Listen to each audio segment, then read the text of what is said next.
Bonjour, bonjour, chers abonnés sur ma nouvelle chaîne, chers passionnés, amis des oiseaux des Canaries et des chardonnerets. Encore une nouvelle vidéo aujourd'hui. Dans cette vidéo qui va pas durer trop longtemps, contrairement à celle d'hier, on va juste finir le sujet de la coccidiose parce que hier, à cause du feutre, je tiens à m'excuser, hier à cause du feutre, j'ai pas pu finir les deux derniers traits en fait du chapitre de la coccidiose. Donc on s'était arrêté au niveau de ce dessin là. Donc ce qu'on s'était dit hier, juste je résume pour ceux qui n'ont pas encore vu la vidéo qui a duré une trentaine de minutes. D'ailleurs je vous conseille de retourner la voir.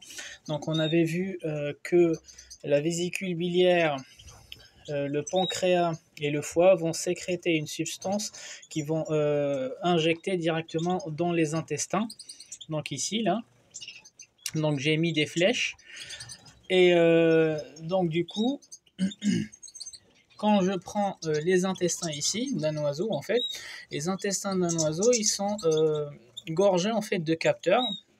Ces capteurs-là, il va y avoir une synthèse pour extraire en fait les fibres, les protéines, les vitamines des aliments qui sortent du gésier pendant la traversée des intestins. Donc je les ai appelés A, B, C, D. Il y en a des millions et des millions. Je tiens aussi à rappeler qu'on avait dit que le parasite va loger sur les capteurs, donc il va former une sorte d'obstacle ou une sorte de barrière entre les capteurs qui doivent faire la synthèse des aliments et l'aliment qui va sortir du gésier. Ce qui fait que l'aliment finalement va traverser tous les intestins sans que la synthèse soit faite. Donc voilà le fonctionnement normal. Donc le parasite se met au-dessus des capteurs et nous empêche de faire la synthèse des aliments. Donc maintenant j'ai complété maintenant un nouveau feutre. Donc on reprend la suite. Il faut distinguer en fait, je rappelle que nos indicateurs c'était le ventre, la veine, plus surtout les fientes. C'est ces deux indicateurs-là qui vont nous intéresser pour l'étude de la coccidiose. Donc maintenant, je fais le rappel directement à ces deux axes.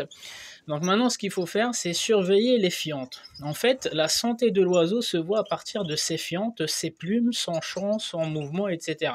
Donc cette partie-là de l'observation des fientes n'est pas à négliger. Donc quand vous avez un oiseau qui est malade, essayez de l'isoler comme on a vu. La coccidiose, elle peut contaminer les autres oiseaux s'ils viennent se nourrir des fientes. Donc du coup, n'hésitez pas à l'isoler. Et quand vous l'isolez, c'est l'occasion de mettre une feuille blanche en bas du bac. Ça vous permet en fait de mieux analyser les fientes sur un fond blanc, sur une feuille A4 ou une vieille feuille qui est écrite, vous la retournez. L'idée c'est d'avoir un fond blanc derrière pour mieux voir la texture des fientes et la couleur des fientes. Donc là, je vous ai mis quelques fientes.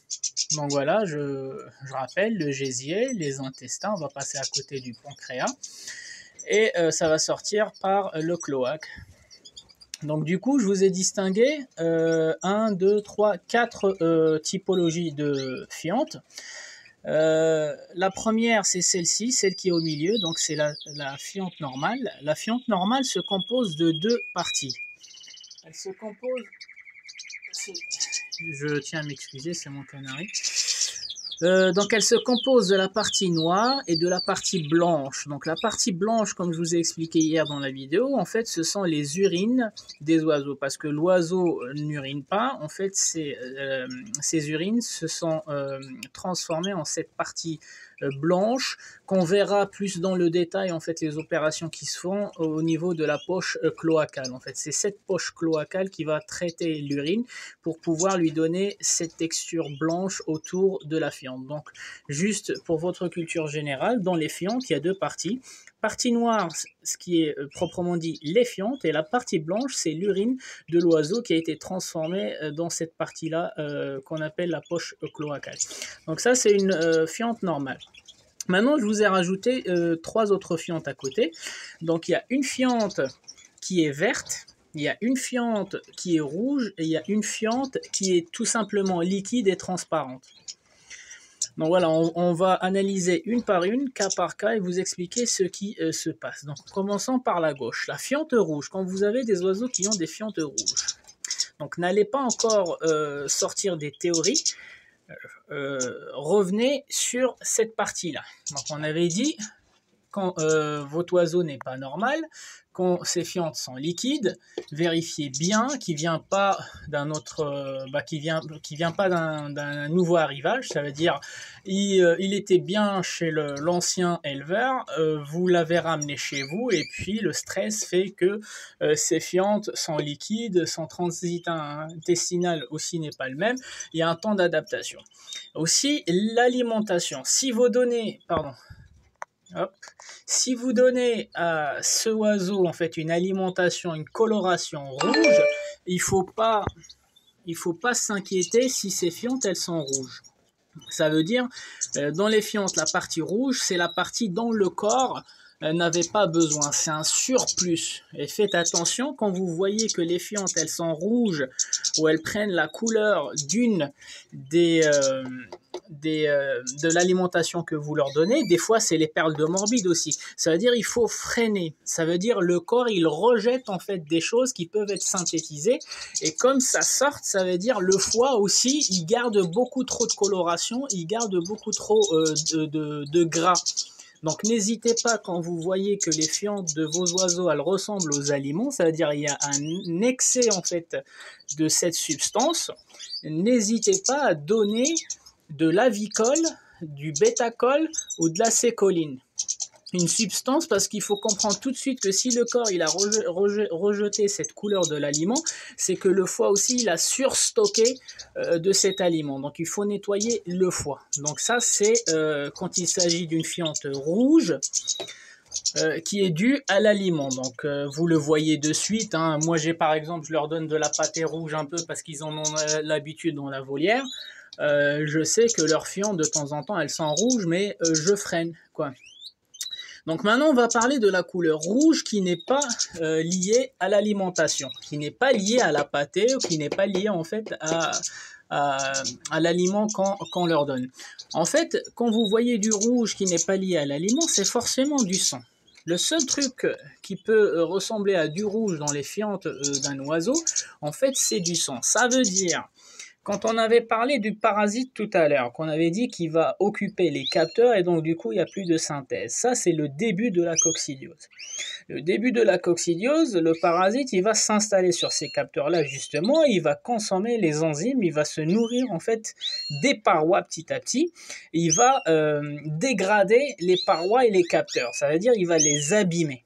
Donc, quand il va les abîmer, il va déboucher sur les veines sanguines. Et les veines sanguines, en fait, qu'est-ce qu'il y a dedans? Il y a du sang, malheureusement. Et donc, du coup, il va y avoir des saignements ou des hémorragies. C'est pas au terme d'hémorragie qu'on connaît, nous, ça veut dire du saignement en permanence. C'est des petites hémorragies. Ça veut dire il y a des globules rouges qui vont sortir dans les intestins. Et quand la matière... du gésier va passer, en fait, elle va racler un peu de parasites, elle va rappeler un peu de cellules mortes et elle va aussi racler un peu de sang, ce qui fait que quelques gouttes de sang se sont retrouvées dans les fientes des oiseaux. Donc bien distinguer la couleur rouge, tout d'abord est-ce qu'elle vient de l'aliment, et si elle vient pas de l'aliment, ça veut dire votre système digestif, il a des lésions internes. Et les lésions internes sont bien sûr causées par le parasite qui au début a commencé par occuper les capteurs. Ensuite, il a commencé par utiliser les enzymes et tuer les cellules parce qu'il se nourrit en fait sur les cellules. Et il a fini par percer en fait les premières cellules, les premières parois pour que le sang puisse pénétrer dans le système digestif et c'est pas bon. C'est pas bon, il faut aller directement chez votre vétérinaire. Malheureusement, je peux pas vous donner les noms des médicaments pour vous éviter de faire n'importe quoi. Donc ça, c'est l'aspect rouge. Maintenant, on va passer à l'aspect vert. Donc ça arrive des fois que vos oiseaux, dans leur fiente, vous trouvez une coloration un peu verdâtre. Il faut pas paniquer, il faut juste raisonner d'abord, parce que plus on panique et plus on va faire n'importe quoi. Donc du coup, couleur verte, même principe, même démarche. Est-ce que ça vient de l'alimentation? Ça peut venir des perles de morbide qui souvent donnent un aspect verdâtre aux fientes. Si ça vient pas de l'alimentation, parce que vous savez que vous leur avez pas donné de la verdure, pas de machin, pas de perles de morbide, etc.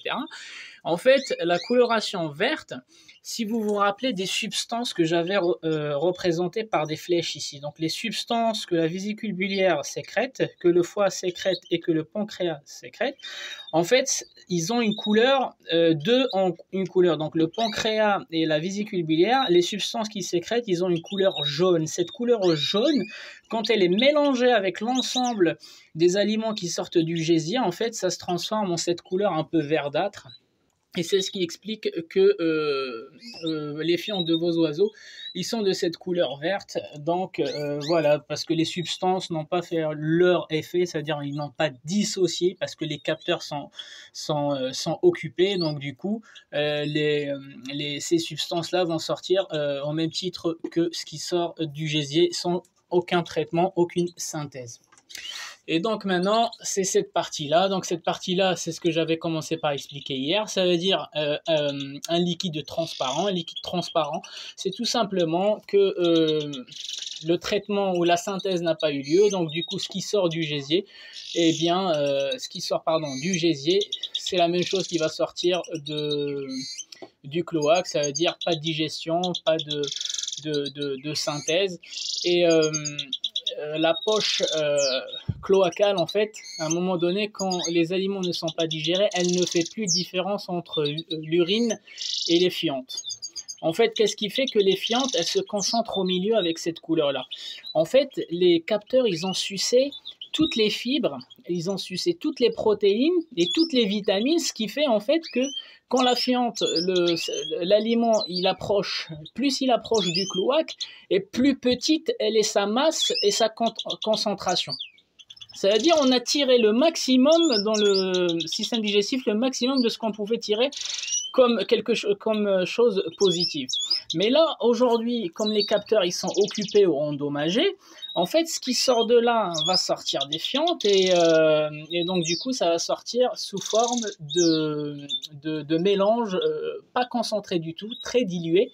Ça veut dire là-dedans, il y a des fibres, là-dedans, il y a des protéines, il y a des vitamines et il y a ce qui devait ressembler dans un cas normal à des fientes. Ça veut dire l'urée plus les fientes à proprement dit. Donc voici, hier on n'a pas eu, à cause du feutre, on n'avait pas eu l'occasion d'aller jusqu'au bout en fait. L'idée c'est bien ça, c'est que dans un premier temps, les capteurs sont bouchés par le parasite, donc l'étape 1. Ça, on peut le soigner nous-mêmes. L'étape 2, c'est que le parasite, il va commencer à s'attaquer à ces cellules-là sur les parois parce qu'il va se nourrir et se reproduire au détriment en fait des cellules du tube intestinal ou les intestins. Et l'étape 3, c'est qu'il va endommager en fait la globalité du système, c'est-à-dire il va percer, il va faire des trous, il va déchirer en fait le tube intestinal, ce qui fait que le ventre au global, en fait, c'est pour ça la coccidiose, on revient à ce syndrome du ventre gonflé ou la veine gonflée. En fait, l'ensemble des intestins, comme ils sont dilatés, il y a des inflammations tout au long du cordon intestinal. En fait, ils sont tous dilatés. Le ventre, il gonfle. Et quand il gonfle, en fait, il fait apparaître les veines, les micro-veines qu'on ne voit pas. Pourquoi? Vous prenez un ballon gonflable. Quand il est dégonflé, il a une couleur sombre. Quand vous soufflez dedans, il est gonflé. Naturellement, il va s'éclaircir. Il va même devenir transparent. Vous pouvez voir même votre main derrière le ballon. En fait, c'est le même principe. Quand le ventre il est dégonflé, on ne voit pas les micro-veines. Mais quand le ventre il est enflammé et il est gonflé, les intestins ils sont gonflés, en fait, les cellules vont s'écarter, les fibres vont s'écarter et c'est là où on va voir la couleur rouge. Ça veut dire on voit les micro-veines qui sont visibles. Et pour la veine qui est rouge, ça je vous ai déjà donné l'explication, c'est que le corps il va détecter la présence d'un parasite ou d'un corps étranger, donc il va alerter le système immunitaire et les défenses vont se mettre en place. Et on sait tous que les défenses arrivent via les tunnels des veines, donc dans le sang, les globules blancs. les globules rouges vont cicatriser les trous et les globules blancs en fait vont ramener les soldats, ce qu'on appelle les anticorps et les antigènes. Donc voilà la petite conclusion en fait de notre sujet, la coccidiose, qu'on n'a pas eu l'occasion de faire hier à cause du feutre. Donc comme premier, un nouveau feutre. Donc dorénavant, on n'aura plus de problème de feutre. Donc bien retenir, la coccidiose, c'est un parasite qu'on peut prédiagnostiquer à partir du ventre de l'oiseau. Il y a des étapes, le ventre rouge, le ventre vert ou liquide, et chaque étape ou chaque typologie de fiente en fait peut nous orienter sur des solutions. Donc je reparlerai pas des traitements. Donc la prévention, donc le curatif, moi je vous conseille d'aller voir votre vétérinaire déjà pour qu'il puisse vous confirmer qu'il s'agit bien de la coccidiose, histoire de ne pas donner n'importe quoi. Et par contre, le préventif, c'est surtout ce point-là sur lequel je vais insister. Les amis, c'est l'hygiène. L'hygiène. Premièrement, c'est l'hygiène. Il faut nettoyer quotidiennement. Il y a beaucoup de youtubeurs ou des gens qui font des éleveurs qui ont fait des tutos sur leur mode de nettoyage. Vous avez toute une panoplie de façons différentes pour nettoyer vos fonds de cage, pour nettoyer vos perchoirs, pour désinfecter, etc. N'hésitez pas à faire le tour en fait de ces vidéos-là. Et surtout, un autre point qu'on a tendance souvent à oublier, en fait, quand vous introduisez un nouveau oiseau, quand vous avez un nouvel arrivage, ce qu'on appelle un nouvel arrivage, ne le mettez pas directement dans votre pièce d'élevage, les amis. Il peut avoir 10 000 microbes, il peut avoir 10 000 maladies différentes, il va vous contaminer tout l'élevage.